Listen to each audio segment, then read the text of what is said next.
बहू, आज तुमने दाल में टमाटर क्यों नहीं डाले? तुम्हें पता है ना, यहाँ पर सब लोग दाल में टमाटर डालकर खाते हैं। सारे दाल का स्वाद खराब हो गया। शीला जी अपनी बहू शांभवी को डांटे हुए ऊंचे स्वर में बोली और अपनी आदत के अनुसार उसे गालियां देने लगी। शांभवी भी चिढ़ गई और कहने लगी, अरे मम्मी जी, इतनी छोटी सी बात के लिए इतनी जोर से क्यों चिल्ला रही है?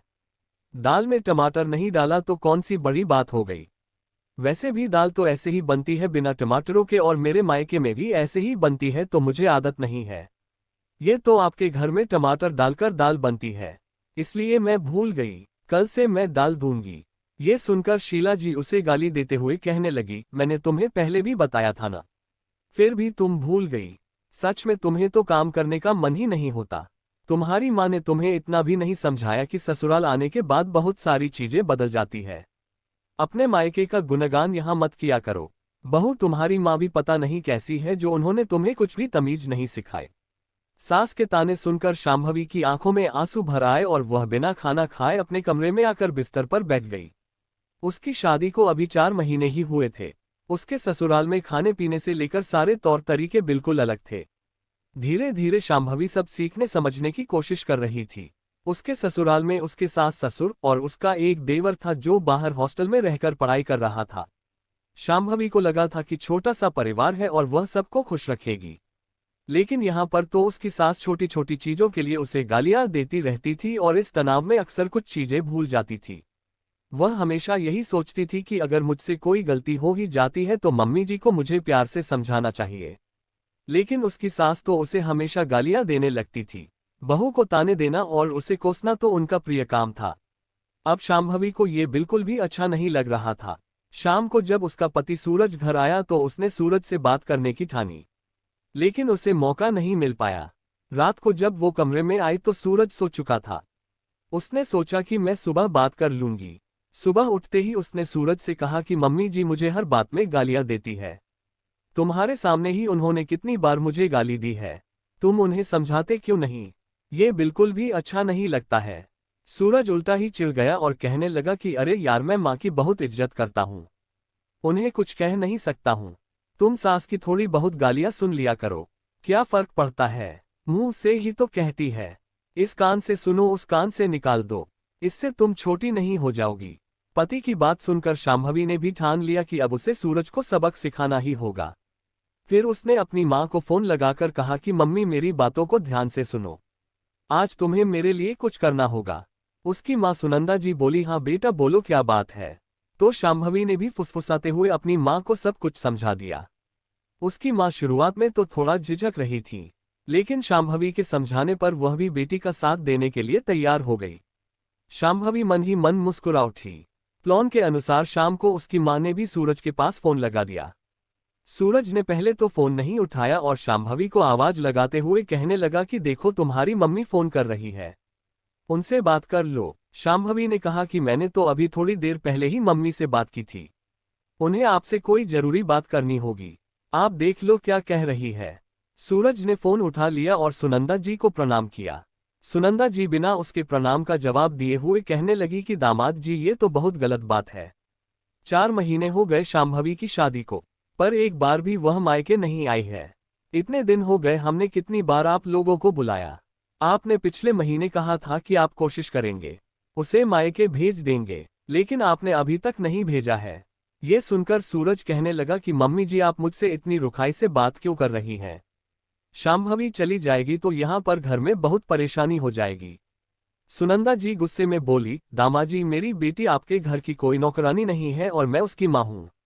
यहाँ उसके पापा हैं, भाई बहन हैं, क्या उसका परिवार नहीं है? क्या उसे हमसे मिलने का कोई अधिकार नहीं है? मैंने अपनी बिटिया का विवाह किया है या उसे आपके यहाँ गुलामी करने के लिए भेजा है? क्या आपकी शादी के पहले आपके घर के काम नहीं होते थे कि अगर कुछ दिन के लिए शांभवी मायके आ जाएगी तो आपके घर में काम रुक जाएगा? आप देखिए और जितनी जल्दी हो सके उसे कुछ दिनों के लिए यहाँ भेज दीजिए। ये सुनकर सूरज सन रह गया। कभी भी सुनंदा जी ने उससे ऐसे लहजे में बात नहीं की थी। वह हमेशा अपने दामाद को भरपूर मान सम्मान देती थी, सम्मान से बेटा बेटा करती थी, लेकिन आज सासू माँ का बदला हुआ स्वर सुनकर सूरज हैरान था। फोन रखने के बाद सूरज गुस्से में शांभवी के पास पहुंचा और कहने लगा, देखो मैं तुम्हारी माँ का दामाद हूं इसलिए उनको कुछ कह नहीं पाया, लेकिन तुम्हारी माँ ने आज मुझसे अच्छे तरीके से बात नहीं की। दामाद से बात करने का ये कोई तरीका होता है? तुम अपनी माँ से कह दो कि वो मुझसे आगे से इस तरीके से बात ना करें। हो सकता है कि उन्हें गुस्सा आ गया हो, लेकिन उन्हें अपने गुस्से को कंट्रोल में रखना चाहिए। ये सुनकर शांभवी झट से बोली, अच्छा तो तुम्हें मेरी माँ की बातें सुनकर अच्छा नहीं लगा, लेकिन मैं उन्हें कुछ नहीं बोल सकती, क्योंकि जिस तरह तुम अपनी माँ की बहुत इज्जत करते हो न उसी तरह मैं भी अपनी माँ की बहुत इज्जत करती हूँ। और माँ को उनकी गलती के बारे में एहसास दिलाने से उनका अपमान होता है ना, इसलिए मैं भी अपनी माँ का अपमान नहीं करूँगी। क्या फर्क पड़ता है? मुंह सही तो कहा है ना, इसका कान से सुनो और दूसरे कान से निकाल दो। कौन सा उनकी बातें सुनकर तुम छोटे हो जाओगे? यह जवाब सुनकर सूरज हैरान हो गया और शांभवी सब्जी काटते हुए बोली, क्यों बुरा लग रहा है? देखो आज मेरी माँ ने तुमसे जरा रुखाई से बात कर ली तो तुम्हें इतना बुरा लग रहा है। तुम्हारी माँ रोज मुझे गालियां देती है, ताने देती है, तो मुझे कहते हो कि गालियां सुनने से मैं छोटी नहीं हो जाऊंगी। वैसे ही तुम भी तो मेरी माँ की बातों को सुनने के बाद कुछ छोटे नहीं हो गए हो ना। आज भी तुम्हारा व्यक्तित्व वैसा ही है, फिर तुम्हें बुरा क्यों लग रहा है? जरा एक बार सोच कर देखो, आज तुम्हें इतना बुरा लग रहा है, उसी तरह तुम्हारी मम्मी दिन रात मुझे गालियां दे, मेरे घरवालों को सुनाए तो मुझे बुरा नहीं लगता होगा। अभी तो मेरी माँ ने बस तुमसे थोड़ा कठोर तरीके से बात की है, तुम्हें गाली नहीं दी, तुम्हारे परिवार वालों की बुराई नहीं की, लेकिन मुझे तो ये सब कुछ झेलना पड़ता है और जब मैं तुमसे मदद की उम्मीद लगाती हूँ तो तुम मुझे ही चुप रहने को कहते हो।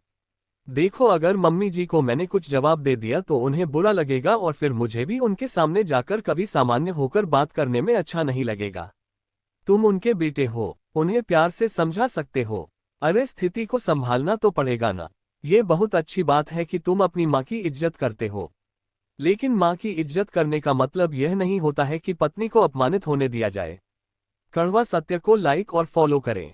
मेरा भी आत्मसम्मान है, अगर मेरा मुंह खुल गया तो उस दिन अच्छा नहीं होगा ना।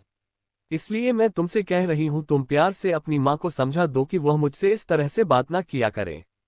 सूरज को अपनी गलती का एहसास हुआ और वह कहने लगा कि सच में यार एक दिन तुम्हारी मम्मी ने मुझसे ऐसे बात की तो मुझे कितना बुरा लग गया, लेकिन तुम तो रोज सामने से मेरी मम्मी से गालियां सुनती रहती हो और मैं इससे सीरियसली नहीं लेता, लेकिन अब और नहीं, मैं आज ही मम्मी से बात करता हूं कि वह तुमसे ऐसे बुरे शब्दों में बातें ना करे। इतना कहकर सूरज रसोई से बाहर जाने लगा तो शांभवी ने उसका हाथ पकड़कर उसे रोक लिया और उसकी आंखों में आंखें डालकर कहने लगी कि मेरी माँ की तरफ से मैं तुमसे माफी मांगती हूँ, क्योंकि यह सारा किया धरा मेरा ही है। मैंने माँ से कहा था कि तुमसे थोड़ी रुखाई से बात करें, ताकि तुम्हें एहसास हो कि अगर कोई हमसे रूखा व्यवहार करता है तो कितना बुरा लगता है। बस मुझे तुम्हें यही एहसास दिलाना था। अब क्योंकि तुम्हें मेरी तकलीफ का एहसास हो चुका है इसलिए मैं तुम्हें सच्चाई बता रही हूँ। तो मेरी माँ के लिए अपने मन में कोई गलतफहमी मत रखना। मेरी माँ बहुत अच्छी है, वह ऐसा करने के लिए तैयार ही नहीं हो रही थी, क्योंकि वह तुम्हें भी बहुत प्यार करती है। इतना कहकर वो चुप हो गई। तो सूरज हंसकर बोला, अच्छा तो ये तुम्हारी प्लानिंग थी, जाओ अब मैं अपनी माँ से कोई बात नहीं करूँगा। ये सुनकर शांभवी स्तब्ध रह गई। अगले ही पल सूरज हंसते हुए बोला, क्या एक्टिंग करना केवल तुम्हें और तुम्हारी माँ को ही आता है? देखो मैंने भी थोड़ी एक्टिंग कर ली, तुम्हें डरा दिया ना। तुम चिंता मत करो, मैं अपनी मम्मी से बात करने में पीछे नहीं हटूंगा। मैं अभी जाकर मम्मी से बात करता हूँ। और थैंक यू, तुमने मुझे मेरी गलती का एहसास दिलाया, वरना घर का माहौल तो दिन ब दिन बिगड़ता ही जा रहा था। शांभवी मुस्कुराने लगी। सूरज तुरंत ही अपनी माँ के कमरे में गया और उनके पास बैठते हुए बोला, माँ मुझे आपसे कुछ बात करनी। शीला जी ने बोला, हाँ बेटा बोलो क्या हुआ। सूरज कहने लगा, अगर शांभवी से कोई गलती होती है तो उसे प्यार से समझा दिया करो ना। इस तरह घर में गाली देती रहती हो तो मुझे अच्छा नहीं लगता है। पड़ोसी भी कह रहे थे कि आजकल तुम्हारी माँ बहुत बदल गई है। पहले तो वह बहुत शांत थी, लेकिन अब तुम्हारे घर से हमेशा तुम्हारी माँ की गालियों की आवाज आती रहती है। माँ कोई तुम्हारे बारे में ऐसी बातें करे मुझसे सहन नहीं होता, और ऊपर से तुम मुझ पर इतना प्यार लुटाती हो, थोड़ा सा प्यार अपनी बहू के हिस्से में भी डाल दो, फिर देखो वह भी तुम्हें बहुत प्यार करेगी। वैसे भी मैं दिन भर ऑफिस में रहता हूं तो तुम दोनों सास बहू को ही एक साथ रहना है। मैं चाहता हूं कि जब तुम दोनों एक साथ रहो तो घर में खुशियों का माहौल बना रहे। मेरे लिए तुम दोनों ही मेरी जिंदगी का अहम हिस्सा हो। तुम दोनों के बिना रहने की मैं सोच भी नहीं सकता। तुम समझ सकती हो कि मैं क्या कहने की कोशिश कर रहा हूं। जिस तरह तुम्हारे लिए पापा भी महत्वपूर्ण है और मैं भी महत्वपूर्ण हूं, उसी तरह मेरे लिए तुम भी महत्वपूर्ण हो और मेरी पत्नी भी महत्वपूर्ण है। जीवन साथी की जगह मां नहीं ले सकती और मां की जगह जीवन साथी नहीं ले सकती। उम्मीद है आप मेरी बातों का बुरा नहीं मानोगी और आगे से शांभवी के साथ भी प्यार भरा व्यवहार करोगी। ये सुनकर पहले तो शीला जी को बुरा लगा कि बेटा आकर बहू की पैरवी कर रहा है, लेकिन उन्होंने बेटे से कुछ कहा नहीं। जब सूरज उनके कमरे से बाहर चला गया तो उन्होंने गहराई से इस बारे में सोचा और सोचते सोचते उन्हें यही लगा कि बेटा भी गलत नहीं बोल रहा है। वह चाहता तो पत्नी के सामने भी उनकी गलतियों के लिए रोक सकता था, लेकिन वह अपनी पत्नी के सामने अपनी मां का अपमान नहीं करना चाहता था। इसलिए मां को अकेले में समझाने आया था। फिर वह शांभवी के बारे में सोचने लगी कि मैं शांभवी को चाहे कितनी भी गालियां देती हूं, वह पलटकर कभी जवाब नहीं देती है। लेकिन अगर उसने भी जवाब देना शुरू कर दिया तो उस दिन सच में मेरी कोई इज्जत नहीं रह जाएगी। आखिर कोई इंसान कब तक चुपचाप ये सब सहता रहेगा। उन्हें अपने दिन याद आ गए जब उनकी सास ने उनके ऊपर ऐसे ही हुकूमत चलाने की कोशिश की थी। शुरुआत में उन्होंने कुछ वक्त सहन किया, लेकिन बाद में वह पलटकर जवाब देने लगी। उसके बाद उनकी और उनके सासू माँ के साथ उनके रिश्ते बिगड़ते चले गए। फिर जब बुढ़ापे में उनकी सास की तबीयत खराब हुई तब अपनी सास की दिल से सेवा नहीं कर पाती थी और उस वक्त भी उन्हें कोसती भी रहती थी। ये सोचकर वह कांप उठी और सोचने लगी कि मेरी वजह से अगर मेरी बहू भी मुझसे नफरत करने लगी तो वह भी कभी दिल से मेरे साथ जुड़ी नहीं रहेगी। और आजकल के बच्चे तो अपना अलग घर बसाने में थोड़ी भी देर नहीं करते। ऐसे में मेरे बेटे बहू भी मुझे छोड़कर चले गए तो मैं कैसे जी पाऊंगी। आज तो सूरज केवल मुझे समझाने आया था। कड़वा सत्य को लाइक और फॉलो करें। लेकिन अगर इतना समझाने के बाद भी मैं वही गलती बार बार करूंगी तो फिर सूरज को भी कोई फैसला तो लेना ही पड़ेगा। ये सब सोचकर उन्होंने खुद को बदलना ही सही समझा। अगले दिन ही उन्होंने बहू के ऊपर बेवजह में चीखना चिल्लाना कम कर दिया था। शांभवी से कोई गलती हो जाती तो वह बहुत प्यार से उसे समझाती थी, ना कि उसे गाली देती थी। उनके व्यवहार में आए इस परिवर्तन को देखकर शांभवी बहुत खुश थी और वह उनके साथ ज्यादा से ज्यादा समय बिताया करती थी। कभी उनके सिर में तेल की मालिश कर दिया करती थी तो कभी उन्हें मेकअप करना सिखाती थी। कभी कभी वह उनके साथ शॉपिंग पर चली जाती थी तो कभी कभी दोनों साथ में मिलकर शाम को टहलने के लिए निकल जाते थे। अब दोनों के रिश्ते में मिठास भरनी शुरू हो गई थी। शांभवी बहुत खुश थी कि समय रहते उसके पति को बात समझ में आ गई थी और उसने अपनी मां को भी अच्छे से समझा दिया। दोस्तों, जिस तरह एक दामाद का सम्मान किया जाता है उसी तरह बहू को भी उसके ससुराल में सम्मान मिलना चाहिए, क्योंकि किसी को अपशब्द कहने से उसके आत्मसम्मान को गहरी ठेस पहुंचती है और उसकी पीड़ा वह जिंदगी भर नहीं भूल पाता है। तन पर लगे घाव तो वक्त के साथ भर जाते हैं, लेकिन मन के घावों को भरने में कभी कभी जिंदगी भी कम पड़ जाती है।